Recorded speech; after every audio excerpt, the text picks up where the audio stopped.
Bombay press में आपका स्वागत है। हम खड़े हैं बारिया गली में खड़क पे, जहाँ पर अशरफी मंजिल है। वहाँ की महिलाओं की जो है शिकायत है कि यहाँ पर जो है लैंडलॉर्ड जो है आपस में ही लड़ रहे हैं और यहाँ पर महिलाओं को तकलीफ़ हो रही है, यहाँ के रहवासियों को तकलीफ़ हो रही है। आइए हम जानते हैं पूरे मामलात के बारे में इनकी ज़ुबानी, आखिर में क्या पूरा मामलात है, क्या तकलीफ़ है उनकी ज़ुबानी जानते हैं। बॉम्बे प्रेस में आपका स्वागत है।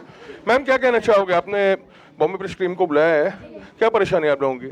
अभी असल में ये हमारी जो बिल्डिंग है वहाँ पे अभी लैंडलॉर्ड है, पर दो लैंडलॉर्ड के ना ब्रदर्स के बीच में डिस्प्यूट चल रहा है, कॉन्फ्लिक्ट चल रहा है कि ये बिल्डिंग मेरी है, ये बिल्डिंग मेरी है। तो उन लोग हम लोग को बोलते रहते तुम हमको मेंटेनेंस दो, वो बोलता है तुम हमको मेंटेनेंस दो। अब आज हाल ही का मैं आपको बता रही हूँ, ये टॉयलेट है ना, पहले ये लिफ्ट जहाँ पे है ना वहाँ पे एक टॉयलेट थी और जो टॉयलेट है वहाँ पे थी। तो इन लोग ने लिफ्ट को है टॉयलेट तोड़ के लिफ्ट बड़ी कर दी है, तो वो टॉयलेट टूट गई। फिर है ना यहाँ पे है ना इलीगली टॉयलेट बनी है, ठीक है, वो 7-8 साल हो गया उसको।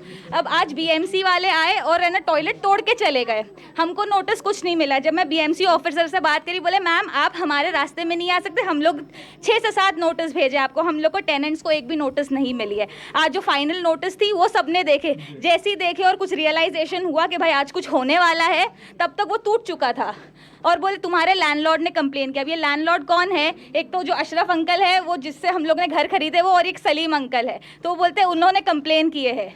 तो बोले, और मैं जब वो बोला बीएमसी ऑफिसर बोला तो लैंडलॉर्ड कंप्लेन किया है, तो बोले लैंडलॉर्ड कंप्लेन किया। अब इसका क्या कर सकते हैं हम लोग, आप बताओ। हम लोग को तो ना नोटिस मिला है ना कुछ मिला है। वो बीएमसी ऑफिसर मुझे बोला अगर 4 महीने में आप लोग आते हैं ना बीएमसी तो आपको कुछ रेजोल्यूशन मिलता, पर कुछ रेजोल्यूशन मिला ही नहीं, हम लोग को नोटिस ही नहीं मिला है अब तक। अब यहाँ पे 7 से 8 घर है एक फ्लोर पे नहीं तो भी 20 से 22 लोग हैं और एक टॉयलेट है, तो आप समझ सकते हो क्या हाल होगा। और ये जब इलीगल जब टॉयलेट बनी थी हम लोग से तो डिस्कशन हुआ नहीं, तो अभी डिस्कशन हो, जब बनने से पहले डिस्कशन नहीं हुआ, अभी तोड़ उसको तो डिस्कस करना चाहिए ना, वो भी नहीं हुआ हमारे साथ। यहाँ पे कुछ लोगों का, महिलाओं का कहना है कि मेंटेनेंस भी जो है काफ़ी ज़्यादा लिया जाता है और मेंटेनेंस जो हिसाब से लिया जाता है वैसे आप लोगों को जो है सुविधा नहीं मिल रही है। वायरिंग भी खुली है, बाथरूम भी तोड़ा गया है। आप देख सकते हैं कैमरे में किस तरीके से यहाँ पर जो है वायरिंग जो है यहाँ पर सब लटकी पड़ी है। मतलब कि यहाँ के जो रहवासी जो है वो मौत के कुएं में जो है अपनी सांस ले रहे हैं अभी फिलहाल। आइए और भी कुछ जानते हैं इनसे। मैंने पहले जब शॉक सर्किट हुआ मैं 3 माले से कूद के उस तीसरी बिल्डिंग में गई, या तो मैं गटर में जाती या मैं मर जाती, पर मैं बच गई। तो ऐसा था, मैं कूद के गई हूँ। अब मेरे बाजू में एक आंटी रहती है 50 या 55-60 ईयर्स के होंगे, वो ऊपर टेरेस पे चढ़ के लटक गए थे पूरा टेरेस के ऊपर। ऐसा हालत हो गई थी, मेरे बुरखे पे आग लग गई थी, चिंगारी लग गई थी, मेरा बुरखा फट गया था। तो पैनिक में मैं उस बिल्डिंग में चली गई 3rd फ्लोर पे। तो ऐसी हालत होती है यहाँ पे, ना पे वो भी नहीं, फायर एक्सटिंग्विशर भी नहीं है। हर फ्लोर पे फायर एक्सटिंग्विशर होना चाहिए, वो भी नहीं है। यहाँ पे फायर रेस्क्यू का कोई सिस्टम नहीं है। कितने फ्लोर की बिल्डिंग है ये? 6 माले 6 फ्लोर की। कितना फ्लोर लीगल है यहाँ पर? पैरालाइज पेशेंट है 4 साल। कितना फ्लोर यहाँ पर लीगल है? 4 फ्लोर लीगल है। 5वें फ्लोर पे टेरेस होनी चाहिए थी और 4th फ्लोर टेरेस होनी चाहिए थी, बट वो टेरेस नहीं है, उधर भी फ्लोर है। और 6th फ्लोर तो अभी अभी बनाया गया है। वो 6th फ्लोर बनाने के लिए ही है ना, उन्होंने लिफ्ट को ब्रॉड करने के लिए ये सब कारनामे किए। और जब आग भी लगी थी तो तब उन्होंने बोले खर्चा कराएंगे, पूरा बनाएंगे, बट कुछ नहीं हुआ। अभी भी वही शॉर्ट सर्किट्स हो रहे हैं, वही प्रॉब्लम्स घरों में आ रही है, लाइट जा रही है, यही सब मसला है। लेकिन कुछ होता नहीं है, जबकि पैसा वो एक्स्ट्रा लेते हैं, इतना मेंटेनेंस लेने के बावजूद वो एक्स्ट्रा पैसा लेते हैं। लैंडलॉर्ड का पूरा नाम बताइए ना। अशरफ कुरैश और दूसरा सलीम कुरैश। दोनों भाई है जी, दोनों सगे भाई है। चल रहा है बीच में, बहन सब इसी बिल्डिंग में रहते हैं, बट लेकिन 5th फ्लोर पे रहते हैं। जो हमसे मेंटेनेंस लेती है ना, जिसको परवीन आंटी बोलते हैं, वो 5th फ्लोर पे रहते हैं। जैसे ही बीएमसी वाले आए मैं जाके गई 5th फ्लोर पे, मैं इतनी बेल बजाई उन्होंने खोला ही नहीं।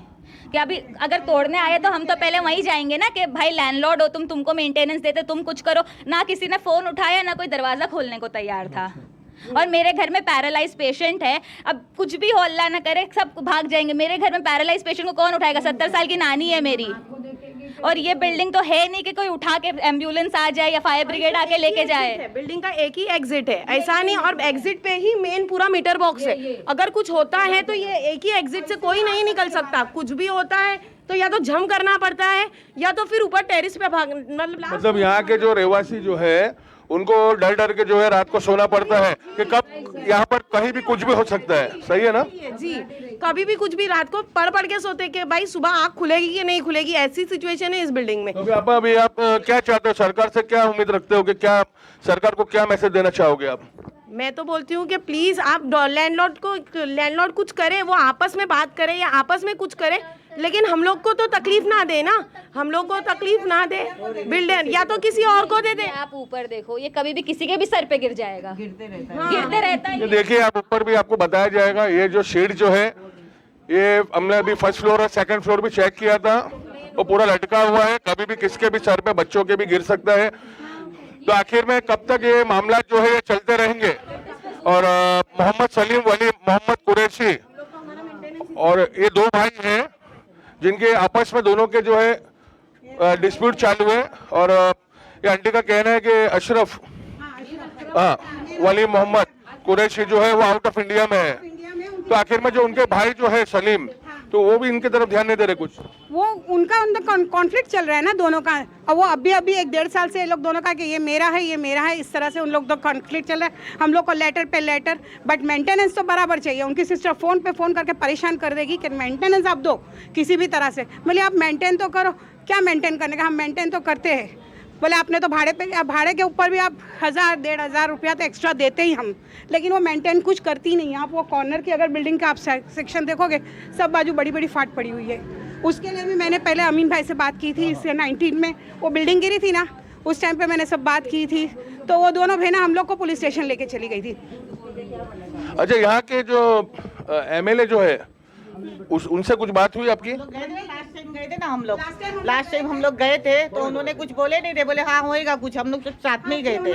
जब अफजल भाई करके ने कोई है, उनको भेजा था माडा से, तो उन्होंने इंस्पेक्शन किया, फिर इधर आके ने वो अशरफ भाई को फ़ोन किया, तेरी बिल्डिंग का कंप्लेन आया। मैं बोली ख़त्म, तेरे उसका दोस्त था। फिर मैं बोली अब तो कुछ एक्शन लेने का सवाल ही नहीं है कि कुछ लेने, फिर हम चुप ही बैठ गए। बीच में मैं पुलिस स्टेशन जाकर आए, हम लोग उनको बोले कि ऐसा ऐसा मैटर हुआ। वो पुलिस वाला बोला हम लोग आपकी एफआईआर नहीं लिख सकते, ये सिविल मैटर है, आप लोग जाओ बीएमसी ऑफिस में लेटर लिखो। फिर हम लोग वहाँ से डायरेक्टली बीएमसी ऑफिस गए तो वो बंद थी। अब वो बोलते फिर एमएलए के पास जाओ, फिर वहाँ जाओ तो लेटर लिखो, बस यही हो रहा है यहाँ पे, और कुछ नहीं होता। एक बार इंसिडेंट होता है, सब जोश में आ जाते हैं, फिर एक दिन जाते हैं, फिर बस खत्म हो जाता है। अच्छा, जो बाथरूम जो टॉयलेट जो है तोड़ा गया है, तो अभी क्या सुविधा है आप लोगों के पास में जाने के लिए? एक टॉयलेट है, मैं आपको बता रही हूँ ना, सेकंड फ्लोर, एक फ्लोर पे 8 घर है, 20 से 25 लोग लेते हैं। अब उसके लिए खाली एक ही टॉयलेट है बस। छोटे छोटे बच्चे भी है बिल्डिंग में, हर पूरा रिक्स है, पूरी वायरिंग का रिक्स है, हर चीज़ है बिल्डिंग में। छोटे छोटे बच्चे से लेके बड़े बुजुर्ग तक सब है। बट ऐसा है ना कि कोई सिचुएशन ऐसी नहीं है कि कभी अल्लाह ना करे कुछ हो तो हम लोग उन लोग को लेके भाग सके। हम लोग को ऐसा लगता है कि कुछ हम लोग रहेंगे ही नहीं, सिर्फ ऐसे ही डायरेक्टली हो जाता है। उनकी सिस्टर ने मुझे एक बार बोला आप जाओ माडा में, आप जाओ। मैं बोली ठीक है, मैं गई ना वहाँ पे, तो बोले कि आपका बिल्डिंग का 12 लाख रुपया बाकी है आपा, फिर मैं क्या आपके बिल्डिंग को हाथ लगाऊं? तो मैं इनको बोली, बोले नहीं वो झूठ बोलता है, वो ऐसा बोलता है। वो क्यों झूठ बोलेगा, मैंने तो आपसे बात करवाई ना सामने सामने। तो ये लोग कोई चीज़ देखने को तैयार नहीं है। और उधर भाई बैठा है, वहाँ से वो भाई से फ़ोन कराती है, फ़ोन से बात कराती है, यानी इस तरह से कि अपन सामने इंसान कुछ बोल ही नहीं सकना। लेकिन मेंटेनेंस के टाइम पे तो बराबर फ़ोन करेगी, हम मेंटेनेंस दो, आप मेंटेनेंस दो करके ने। हम लोग का मेंटेनेंस भी क्लियर है, लेकिन कोई चीज़ की सुविधा नहीं है यहाँ पे। बीच में भी यहाँ पे भी ऊपर कचरे के लिए भी ये सब पैसे बेचारे पब्लिक। अभी यहाँ के जो रहवासी है काफ़ी परेशान है यहाँ ये बिल्डिंग को लेकर। तो आखिर में लोगों को जो है अपनी जान से कब तक खेलना पड़ेगा, अभी देखना यह है कि सरकार इसके ऊपर कब निगाह करती है और एमएलए यहाँ के जो है आमदार वो इनके ऊपर कब ध्यान देते हैं। हाँ जी साहब बोलिए। भाई मैं सिर्फ इतना ही बोलना चाहूँगा कि हम लोग जो है परेशान हैं और हमारी हेल्प की जाए, और दोनों भाई का आपस में अगर लफड़ा है तो आपस में बैठ के सेटलमेंट करो, चाहे वो पॉलिटिकल लेवल पर हो या फिर पुलिस के लेवल पर हो। हम लोगों को, गरीब लोगों को तकलीफ क्यों दी जा रही है? हमारा क्या गुनाह है? हम मेंटेनेंस टाइम पे देते, हम लोग ने कभी मेंटेनेंस रोके नहीं है। अगर कुछ गलत किया है तो करने वाले भी आप हो, तोड़ने वाले भी आप हो, तो हमारे को क्यों किस गुनाह की सज़ा मिल रही है? मैं ये चाहूँगा दोनों भाई आपस में बैठ के सेटलमेंट करें और हम लोगों को राहत मिले। अभी देखना यह है कि इनके ऊपर कब ध्यान दिया जाता है। अशरफी मंजिल के ऊपर, बारी गली के ऊपर, खड़क। बॉम्बे प्रेस के साथ में अमजद पठान। बॉम्बे प्रेस को लाइक, शेयर एंड सब्सक्राइब कीजिए तेज़ ताज़ा खबरों के लिए।